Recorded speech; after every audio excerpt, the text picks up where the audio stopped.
Okay. and who you are and how come you're up there. How come I'm up here? Okay. Yep. Well, first we're going to pray. Okay, Is that okay? that's okay.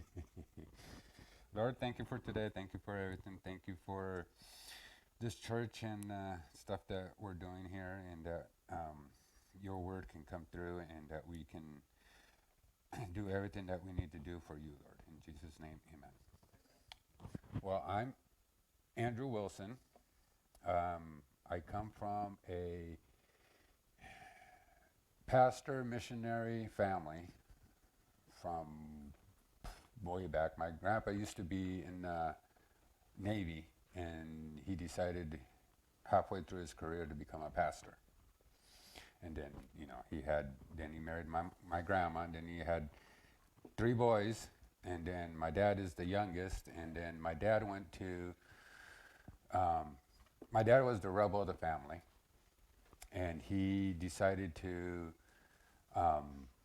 work for Boeing, and he loved that, but at the same time, he had something in his heart telling him that he did not have to do that anymore. So he went to Guatemala, met my mom, and got married, and had me.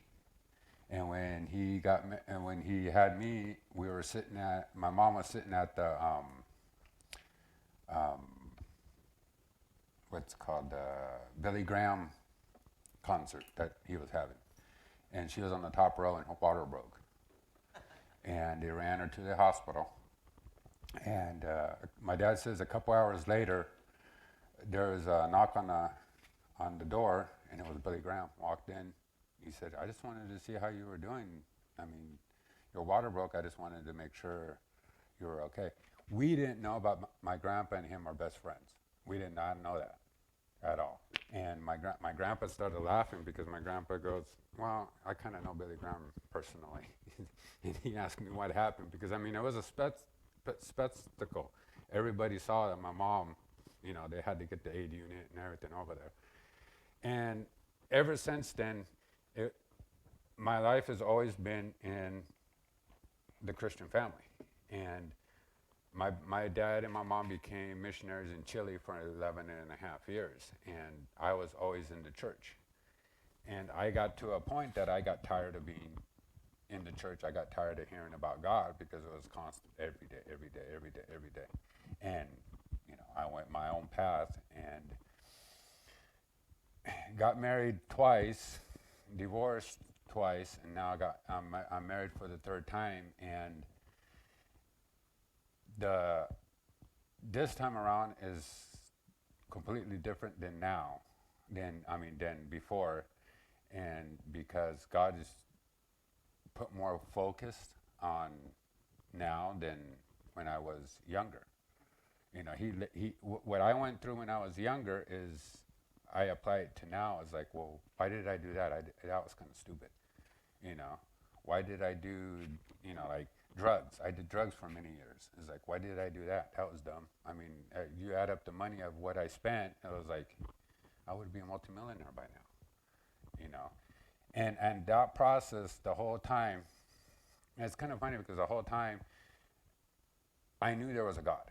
I knew God was there. He was, because stuff that I did, it was like bungee jumping. It's one of the stupidest things you can do. I could have killed myself because, if the strap breaks, I I'm wonder dead. what the stats are for preachers, missionaries, kids. 99.9%, Parents going through that same kind of thing. 99.9%. Most musicians are missionaries or pastors' kids. Most of these rock and roll groups that are out there are missionary and pastors' kids. I did a little study on that because I was curious too. And I mean, I can name off a lot of them that are, like one of them is Madonna. She's a pastor's kid. Um, um, um, Led Zeppelin, he's a pastor's kid. All those people, and it's, how can I put it? It's the devil working in a way that in their lives that they know what they're doing is wrong, but they don't want to listen. Yes. The hardest part of a parent is to teach their child how to make that Yeah, yeah, yeah, And that's what happened. yeah. And what I've learned, well, at least with my kids, I'm not going to force them to go to church. I was forced to go to church. You know, even now, my parents will call me, "Did you go to church on Sunday?" I don't have to go to church every Sunday. You know, it's the people that I deal with during the week. You know, if they're Christians, you know, I already had church because the conversations we have. Because we're the church. Yeah, as people of the church, and so it's my life. I don't blame it on anybody but me because it was my choices that I did in my life. You know, like drugs, women. Um, I did alcohol. I did, you know, a lot of things. Did a lot of crazy things, and anger issues, and you know, and all that stuff. But the older you get, the wiser you get, and God makes you wiser and makes you realize things that it's like, oh, if I would have done that, if I could have had a time machine, I would go back and do different, you know. So, I sure would. yes, sir. I think you hit a key point there what a lot of people don't get, because I deal with a lot of people that come from troubled backgrounds. And the ones that actually do good realize that it isn't anybody else's fault but your own. You're the one that caused the issue, not your mom, not your dad, not Yep. your cousin, not your brother. You caused the issue, and until you can figure that out, you can't change it. No. Because you're always blaming somebody else. Yeah. The one thing I did always know, and I realized this when I was 24, 25, when I was married to Tucker's mom, is when I accepted God, I was 12 years old, and He was always in my heart. And I realized that more when I was 24. I was on the fire department, and when I came out of a house, I was engulfed in flames. And all I see is my chief crack open the hose and hosing me down. And my first reaction was, "What are you doing? Why are you soaking me with water?" And he showed me a picture. One of the guys took a picture. I was engulfed from head to toe, and I didn't know. And right then and there, I looked up and I said, "God, thank you," because I could have been on fire. I could have, well, literally, I was on fire, but I could have died right there. And I realized right there, is like, whoa, I need to check myself. I need to make sure my life is doing good. And ever since then, I've struggled to find a church all the time. I'm the type of person that I am who I am, and I don't like to wear a mask. I don't like to wear nothing. As like, I don't hide anything. I am who I am, and 90% of the churches that I've been to is you have to be a certain way. You have to dress a certain way. You have to be a certain way. You have to talk a certain way. And especially my family in Washington is really well known. So they're like, "Oh, you're so-and-so's kid." I'm like, "Yeah. So why do you behave the way you do?" And I've been told that. I was like, "Well, because it's my own life. I do, it's me. I don't want to follow behind my parents' footsteps all the way because I see certain stuff that they don't. I believe certain stuff they don't, And they're like, "Well, you need to keep your family and you need to in higher regards." My cousins are the same way. My cousins are, one of them is in a rock and roll band. He's a pastor now, but he was in a rock and roll band for a long time. And my grandpa got to a point that he's like, "You know what? My grandkids do what they want to do, but I still know that they follow God and they're still Christians." He says, "I'm not going to judge them because of that. I'm not going to judge them because of what they do." When he was, my grandpa was like a mentor and kind of like a father for me, but at the same time, he looked at me and he says, "You have made me change a lot of because he was a Southern Baptist, really strict Southern Baptist. And he goes, you made me look at stuff completely different than what I believed in, and a lot of things is kind of like, I was the first one that got a divorce in the family. And he's like, he wasn't very happy because he's the one that married me the first time. And he wasn't very happy. And him and I sat down and we started reading the Bible. And he's like, I never thought about it that way. Divorce. I never thought about it that way. And if the other person doesn't want to work on the marriage is not going to work. I mean, why are you going to stay with somebody if the marriage is not going to work? And he agreed with me. He said, yeah. He says, you need to do what you need to do. You can't stay in that marriage. It's not gonna work. It's not gonna work. He says, I give you my blessing on doing it, because he's like, both of you shouldn't suffer. Do Catholics divorce now? Seem like They do. They do. Like it used to be Catholics couldn't divorce? No, I they could forget. divorce, they couldn't have communion afterwards. Yeah. Yeah, you can get, yeah, you're right, Mike. They- You can get divorced, you just can't receive communion afterwards. Ah. Can you remarry, Mike? You can if you get it annulled by the church. Okay. You have to be annulled in the church. That's, okay. Both parties have to be annulled in the church. Okay. I went to Catholic school back in junior high. Sorry. No, that's fine. So from then on, I saw stuff completely different, because my grandpa was changing his ways. It's called growth. Yeah. And when he passed away with Alzheimer's and dementia, and it was a sad thing, because he would remember us, but he wouldn't. And one thing he told me before he passed, he says, "Thank you." And I'm like, "For what?" He goes, and this was one of his sober moments, we call it, and one of his time that he remembered. He says, "Just for being my grandchild and teaching me stuff that I didn't know about the Bible." And I thought about that. I'm like, wow, he's older than I am. He's wiser than I am. He went through seminary, and he's telling me that. And I'm like, that's cool. Cutting a little bit, going, my parents decided to move to Chile, and we lived there for 11 years, went to a Christian school. And that was all fine and dandy. And when we moved back to Washington, I told my dad, I said, I want to go to a public high school.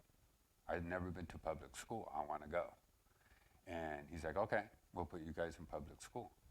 And I think it was one of the best things my brother and I ever did, go to public school, because at that time they were pulling out prayer, and you can't pledge allegiance to the flag at that time. And there's a couple of kids there that they were kind of afraid to do it, but we're like, let's do it, and pray around the flagpole time. And every morning we would get together, and it started out with 4, and it ended up being 20 kids and 8 teachers. We're standing around every morning and every night after we get off school praying around a flagpole. Into 2 months of it, the principal told us we can't do that anymore. They're like, no, you can't do that anymore. And I was like, why? It's a freedom of speech. We should be able to do it. And they're like, no, you can't. You're not allowed to. You're gonna get kicked out of school if you do it. And I asked my dad, I was like, if we do it and I get kicked out of school, is that going to be a problem? And my dad's first reaction was, yeah, that's going to be a problem. You get kicked out of school. He wasn't thinking, the other way I was thinking at that time. And I told him, well, I want to do it. And I asked my grandpa. I called my grandpa up and I says, this is what's going on. I want to do this. My grandpa's like, let me put it this way. He goes, you go do it. He says, if you do it, you have to pay the consequences. And paying the consequences is if you get kicked out of school, you're not going to graduate that year out of school, because they told us they're going to kick us out for the year. And so I talked to everybody, and we stood around the flagpole and we started praying. That day, we did it. And all suddenly we heard the sirens show up, and the cops coming. And I turned and looked, and I feel somebody grab my hand, and it was one of the cops. He was one of our friends. He's a Christian. He's standing next to a flagpole, and he's praying with us. He's like, I ain't arresting you guys. I ain't gonna take you guys anywhere. I'm not gonna let you guys get suspended. He's like, this is a movement that's going from school to school. And we didn't know that. We didn't know that other schools were doing it. We didn't get kicked out of school, but we got bullied from a lot of kids because they're like, oh, you guys are Christians, and no, you can't do this, you can't do that. And I'm like, where does it say in the Bible I can't go to a friend's house, to a party, and spend time with you? Where does it say that? It doesn't, you know. And ever since I started doing that, my parents decided to move to Costa Rica. And in that time, I was single, and I'm like, okay, I'm going to move to Costa Rica with my parents. And, you know, I have a different change of life, different change of style, and so we moved.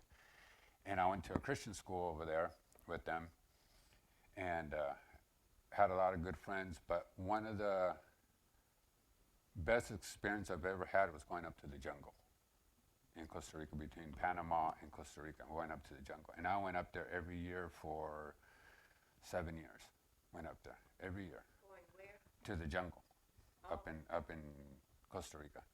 And the first time I went up there, it was kind of scary and hairy because they got snakes with the heads about that big, rolling around.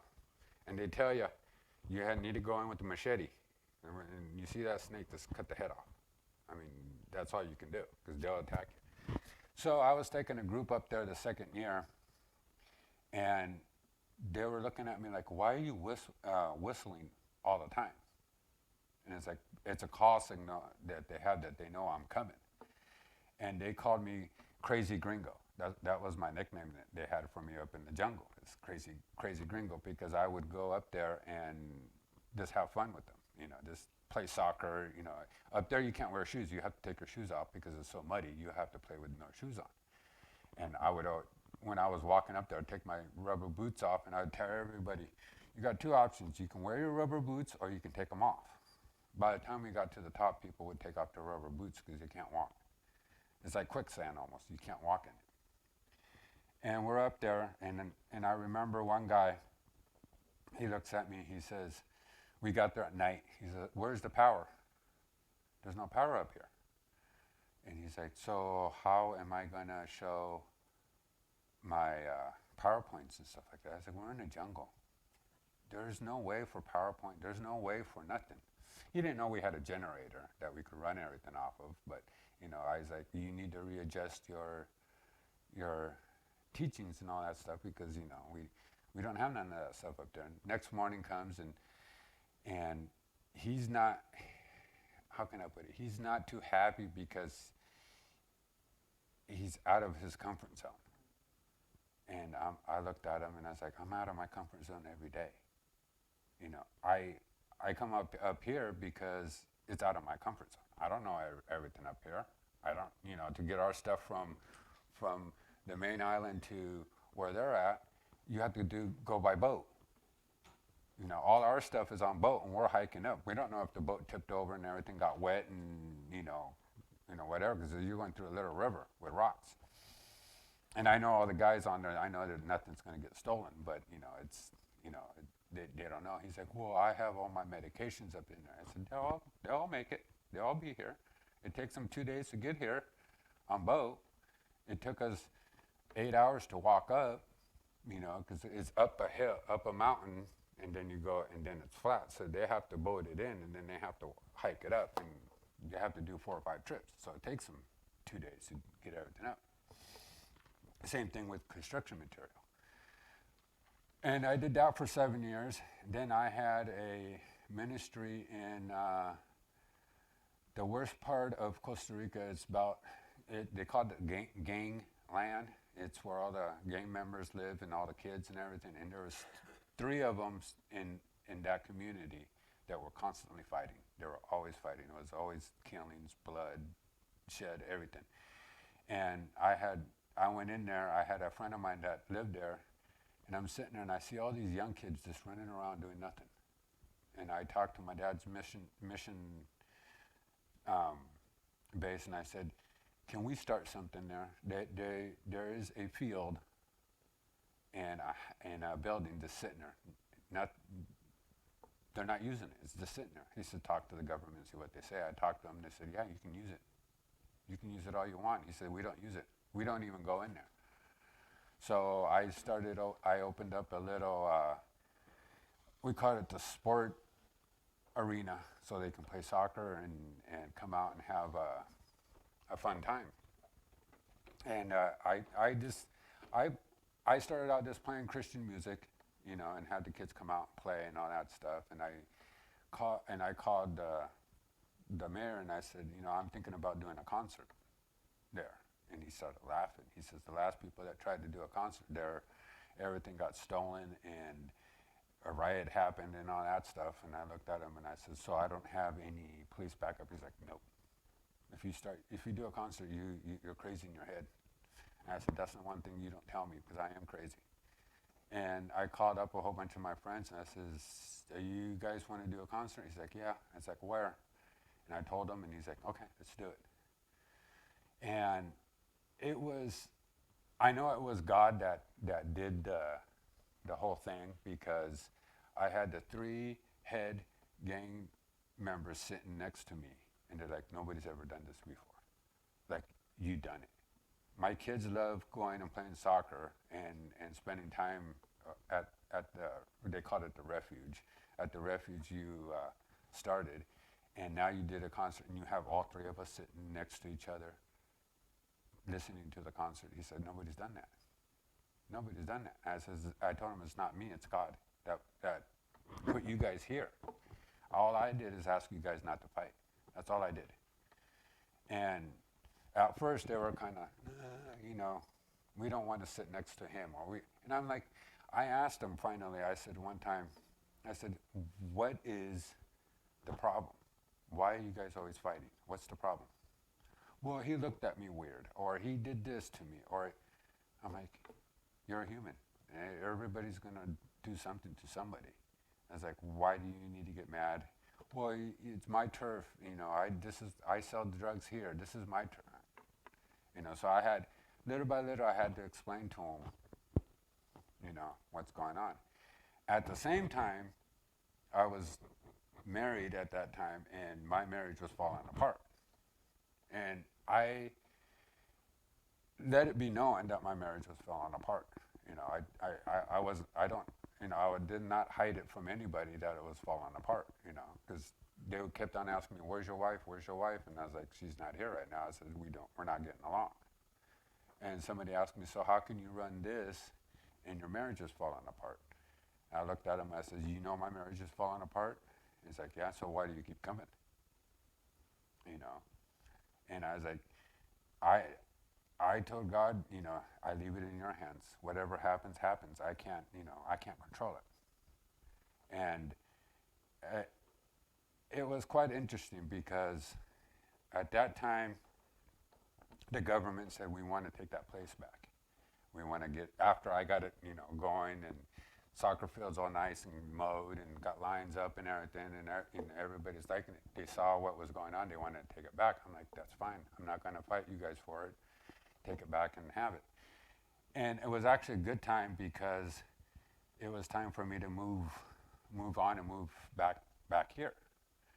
And I should have brought my girls back with me, but I didn't want to do the fighting, the courts and everything over there. It's women's rights over there constantly. So I didn't want to sit there and fight and spend money and all that stuff. So I told them, I'll come here, find a good job, and bring you guys back. That was the agreement. Came here, found a job, called them up and said, I'm ready for you guys to come. And my wife at that time says, no, I'm going to stay here for another 4 years. I was like, that ain't going to work. You know, that's not going to work. I'm not going to stay in the States for 4 years by myself. That's not going to work. And I asked her, I said, do you really want to come back here? She's like, no. She goes, I don't want to be in the marriage anymore. So I'm like, okay, that's fine. So we got divorced. Then and I was feeling a little bit down. And I wasn't happy or anything. And one of my buddies says, let's go to Grace Community Church in Auburn. And that's one of the churches my grandpa started a long time ago. It's a mega church right now. And he's like, let's go there. And I'm like, no, I don't feel like it. And he's like, well, in the morning I'll come by and pick you up. So I got up in the morning and got, took a shower, and got dressed and got in his car. And my heart wasn't in it. And I get there and I see this young lady standing out in the far back, and I'm like, I know that girl. I've seen her before. And I'm trying to remember, who is she? Who is she? Oh, I dated her in high school. It was Katie. It was 17 years later. And she said, I didn't feel like coming to church today either. And I'm going, wait a minute. I didn't feel like coming to church, but I did. God put in my heart to come to church. Is it because for me to reconnect with Katie again and see what would happen and everything? So we started talking back and forth on Facebook. And she says, I'm staying with my parents, with my mom in the same house that I've been in since high school. So I knew exactly where that was. So I went over there and we visited, and we ended up getting married.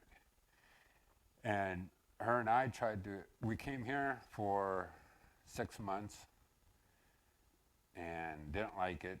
She told me I'd never go back to Arizona. It's too hot and I don't like it and blah, blah, blah. And I'm like, okay. About 5 years later, I look at Katie. My mom got COVID and she was really sick. And I thought she was going to actually die from COVID. And my brother wasn't doing anything, and I told Katie, I need to drive back to Arizona to make sure, my mom and my dad are doing okay. And my dad calls me up and he says, no, your mom's out of the hospital. She's doing okay. She's just on the respirator and she's going to be doing okay. Because I was packing up the car ready to come. And about 6 months later, we're sitting there. And I told Katie, I was like, we need to make a decision on if we're going to stay in Washington and not lose our property because we can't afford the taxes, or move. And she goes, well, let's do the pros and cons on moving. And so we did the pros and cons, and we're here. We moved. We're here. And I hear every time from Katie, it's a good thing we moved here. It's nice here. And I start laughing. Every time I start laughing. She goes, what? I go, you told me you didn't want to move here. You said you didn't like it here. You said it was ugly. She goes, no, God changed my mind. And every time we make a decision, her and I always ask us, let's pray about it. Let's see what happens. Let's leave it in God's hands. Let's pray about it. And one of my good friends in Washington, when we went to go visit him, he's not a Christian or anything. He says, you moved your career, you moved everything, you left your job, everything, left us, and you seem happier. You seem like you're enjoying where you're at. I'm like, yeah. I go, I miss you guys. I miss being with you guys, but it's a lot easier to live over here.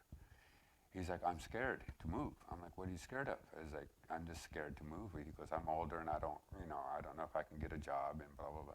I was like, if you don't do it and put your trust in God and do it, you're never going to do it. You're not going to know. And he goes, how do you do that? I said, how do you do what? Because moving or put your trust in God. And he said, put your trust in God. He says, how do I do that? And I told him, just pray. And he prayed and he called me back a couple weeks later. He's like, I found a church. And this guy, he was atheist completely. He did not want nothing to do with God. When I talked to him the first time about God, he's like, don't talk to me about God. He says, I don't want to know anything about it. But he's just seen the stuff that I've done, I just put that little seed in, say, hey, do this, do that. And he's like, at the same time, he's like, well, you're a Christian, but you carry a gun. Yeah.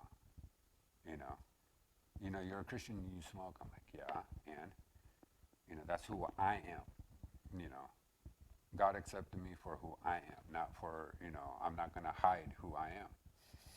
And so he said he's at a church, and he calls me up a couple of weeks ago and says, I found a church, but I think I'm ready to move. And I'm like, okay, so where do you want to move to? He's like, well, I'm thinking about the end of this year, I'm going to come down and visit. I said, a visit, or are you going to actually come down and stay? He's like, no, we're going to come down and visit. And so he sends me a picture of his house. I was like, so why is your wife packing up her boxes in the house, packing up? Because she's ready to pack up and move. I'm not. I want to come down and visit first and make sure I can get a job and everything. And I told Katie, no, they're moving. They're moving down. He says he's going to come down and visit, but they're moving. And I know they are. So this is how we got here. We were at a church over here in Maricopa that we first looked at. And yeah, we liked it. It was okay. And Katie and I kept on driving by here, and it's like, one day we need to stop and look at this church. One day we need to stop and look at this church and see the food bank. One day we need to stop. And then we heard that Jim had his birthday party. And Katie's like, well, it would be a nice date for us to go out on a date. We haven't had one for a while. Let's go to Jim's party. So we went to Jim's party, and that's when we met Mike. And I talked to Mike about, what's the church about? What do you guys do? And we got here, and it's like, holy cow. That's what we've been looking for. All these years, that's what we've been looking for. So that's why I'm here. That's why I'm standing up here. I hate standing in front of people. I hate talking. Your name, but this is okay. Did you get my name? Did I say my name? Did I say my name?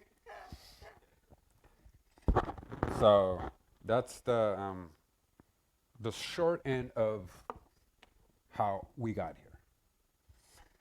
But we're here now. Now you have to put up with us, I gathered that. Yeah. So if you can put up with Jim, I think you can put up with us. Yeah, So, but let's start with a little bit of the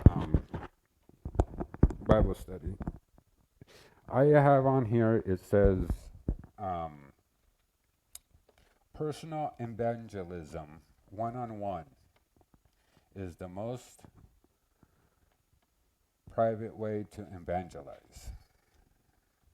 Who in the Bible was really good at one-on-one evangelizing except God? One of the prophets. Yeah. Peter, Paul and Peter. And we can take an example on how they did a lot of evangelism, and nowadays evangelists are on TV, on radio. A lot of times I've been to a lot of evangelistic campaigns when they used to do, stadium full of people way back when they used to do all that. To me, that's fine on a certain level, but for me, the one-on-one is probably the best way to evangelize to somebody, the one-on-one or two and two. It depends if it's a couple, because a lot of times what I found is the woman is more receptive of the man. For some reason, a woman can understand better than the man can. I don't know why. But they can. I know. We all do. But Do you think those preachers on TV are evangelists? No.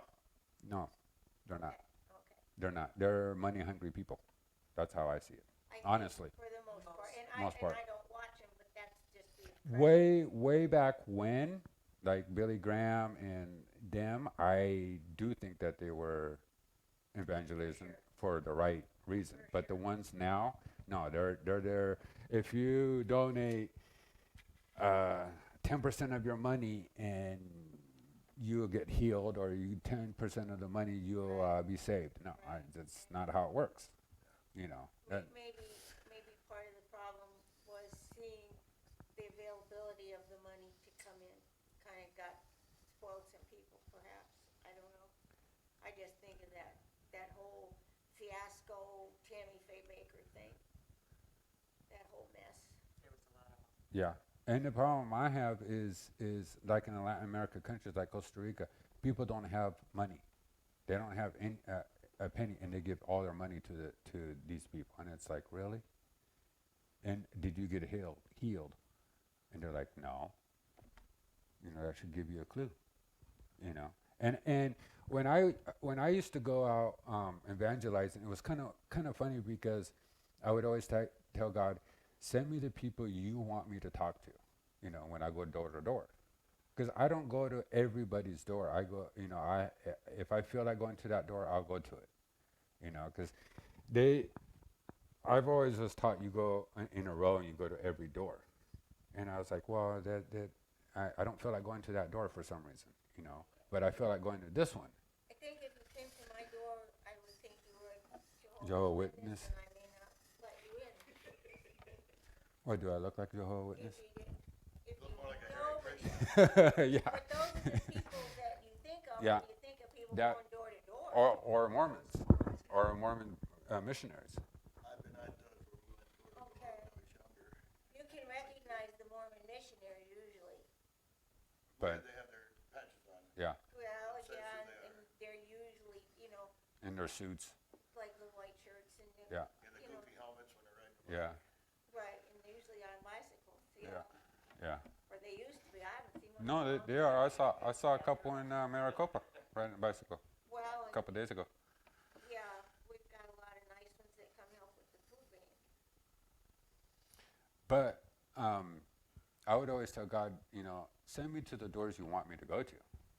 And for some reason, it's always the people that are on drugs or on alcohol. Always. And I, Because those are the folks you can speak. yeah, that I can speak to. And I always found it funny because I was like, yeah, I see where you're headed. I see where you're going. Yes, sir. I do want to stand up for the LDS though, because I've had a couple of great times with them when they come. Like the one time they came, we were actually over at the fire department. I was working at the church. And they come up and they said, we're from the LDS church, we'd like to talk to you. I said, fine. How'd you like to help me work while we're talking? And they did. Oh, They yeah. grabbed hammers Oh, yeah. and they helped me work. Oh, yeah, and they we always do. talked and Oh, yeah. My best friend, one of my best friends is a Mormon. And Yeah, and they we don't stay just with them. preach it down your throat. I They're know. willing to help and Oh, yeah. be part of what you're doing. Oh, yeah. I've had a great time with them. I actually went with them then to their church, and they came to our church. And I actually got to teach in a Sunday school class that day. Yeah. Yeah, and it was actually pretty cool. And every time I see them, it's like, do you mind?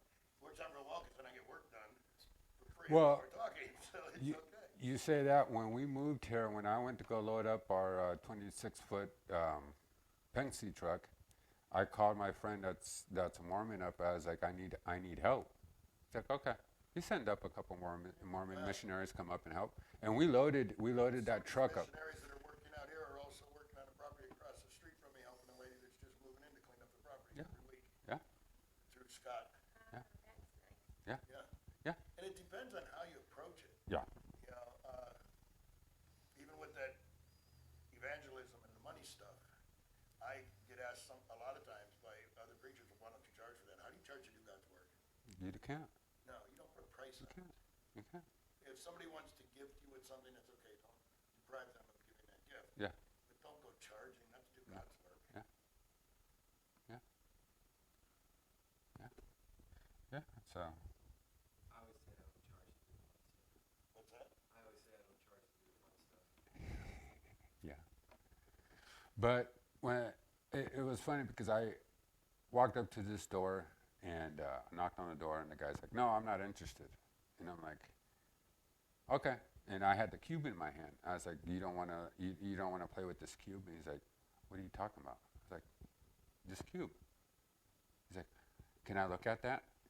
I'm like, "Sure."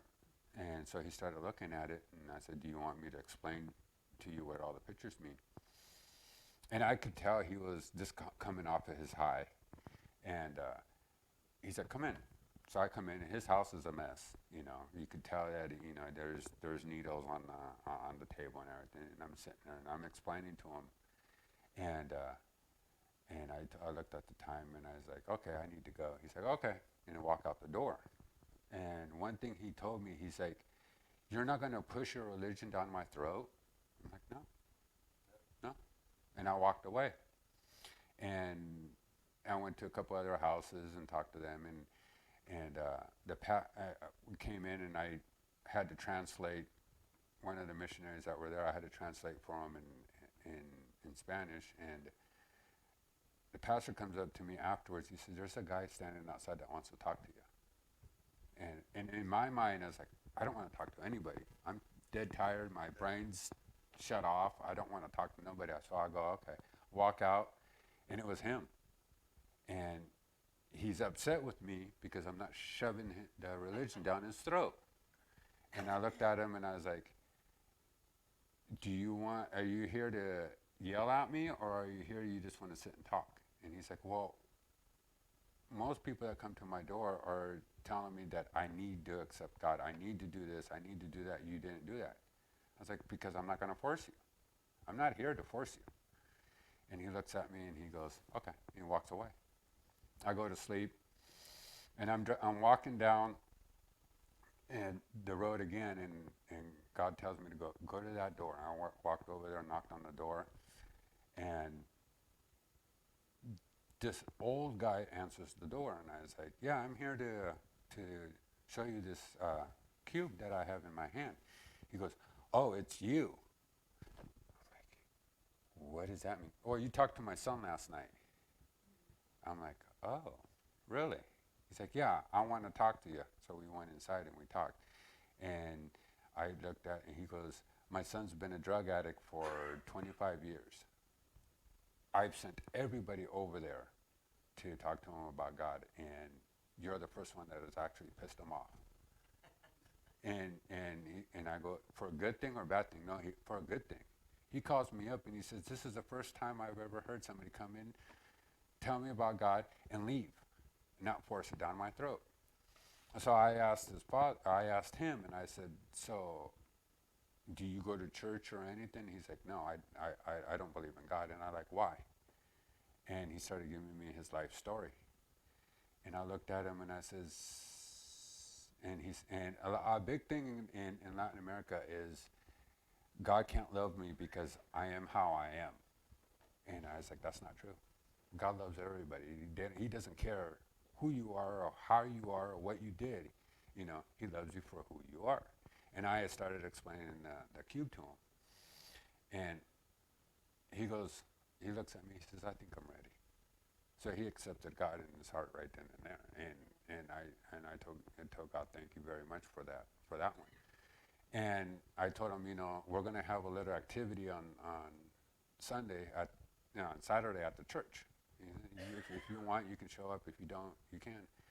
So he shows up, and his son shows up.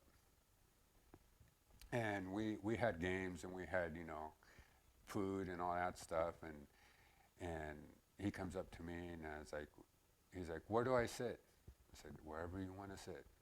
You can sit in the back, you can sit up front. He sat in the front row. And I sat in the back because that day I was not translating. I sat in the back, and I watched him the whole time. I'm just watching him, you know, just to see his reaction and everything. And the pastor we were with, he never gives the altar call, you know. And this was a mission thing. So and so the pastor asked me if you want to give the altar call, you know, because he says I don't do it. I was like, I found out later why. That's all another story. And I went up there and I gave the altar call, and how what I said was, if you feel like it and you want to, you can come up and do it. I said, I'm not going to tell you to come up and do it. I'm not going to tell you what to do. You come up by yourself and do it. I said, we're going to have a couple people up here that can pray with you, and that's it. I could tell he was restless, sitting there, restless. He was moving back and forth and everything, and I didn't say nothing to him. And finally, he stands up, and he doesn't walk up to the other guys. He walks up to me, and he says, I want you to help me. And he didn't become a Christian at that moment, but he wanted help. He wanted to get out of the drugs and everything. He wanted to be drug-free before he did the thing. And he now that last time I heard, he's actually pastoring a church the town over for where he lives. And he calls me up, and we have stories to tell each other all the time. I mean, he has these, he says, after you left, he said, I struggled and struggled and struggled, but I always remembered you coming to my door and showing me the cube and walking away and not saying nothing else. And he said, that pissed me off. He goes, that really got me mad, because he says, you didn't force it down my throat. I was like, I don't need to. So, that's a lot of mistake that other people do when they evangelize, is they push, and I was like, don't do that, because it's not right. All right, we're done. We're over. I'll pray. I'm done talking. Lord, thank you for today. Thank you for everything, and that we can have a good message, and that Mike can give us some wise and wisdom words. In Jesus' name, amen. Maybe next Sunday we'll hit more evangelism.